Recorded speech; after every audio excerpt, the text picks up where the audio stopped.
Hi girls, this is Mrs. John, and in case you're not in class today, I just thought I'll just do a quick lesson on what we are covering today. So we've nearly come to the end of the energy topic, and today's lesson is on work. So why we're learning about this is in terms of physics, work is dealing with two quantities. So work is only done when something moves, and a thing cannot move unless there's a force acting on it. So the way that we calculate work has to do with the amount of force that's acting on an object and the distance it moves. So if you push against a wall and the wall is not moving, we're actually not doing work. Okay, and the other thing is if you run around in circles because you come back to where you started, again, we say you're not doing work. So the formula for work is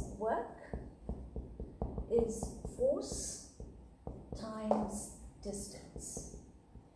And the way that this is written in using symbols is W is equal to F times D. So that is the formula for work, okay?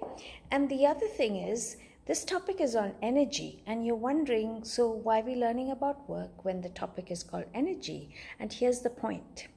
You've learned that under the law of conservation of energy, that energy can neither be created nor destroyed. It can only be changed from one form to the other. Now, in order to change energy from one form to the other, work has to be done. So the amount of energy changed is equal to the work done.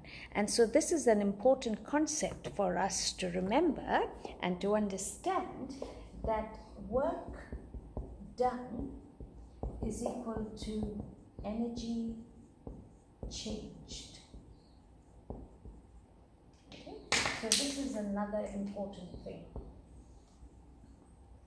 So if I take a ball and I drop it, then the energy it had at the height was gravitational potential energy, and when it's falling, the reason is because gravity, the force of gravity is pulling it down a distance. So that is the amount of work that has to be done in order to change this gravitational potential energy to kinetic energy.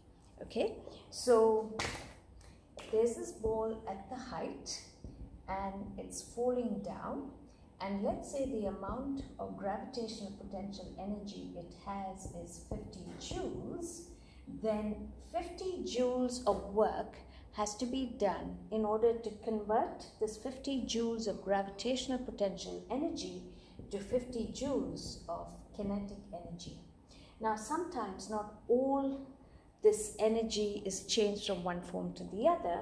Sometimes you also have the gravitational potential energy changed to kinetic energy, and some of this energy is lost in the form of heat because of friction. So there's also work done because of friction as something is falling through the air. Not sure if you could see that part of my writing. So here it is. Okay, so that's what today's lesson is. And then what I'll do is, there are some questions on work and energy in your booklet, and I will work through those answers and do a PDF copy and put it on Google Classroom. So bye for now, and there's only one more lesson left to be taught under this topic, and that is power, and we will be doing that during Tuesday's lesson, and I'll try and put that on Google Classroom as well. So bye for now.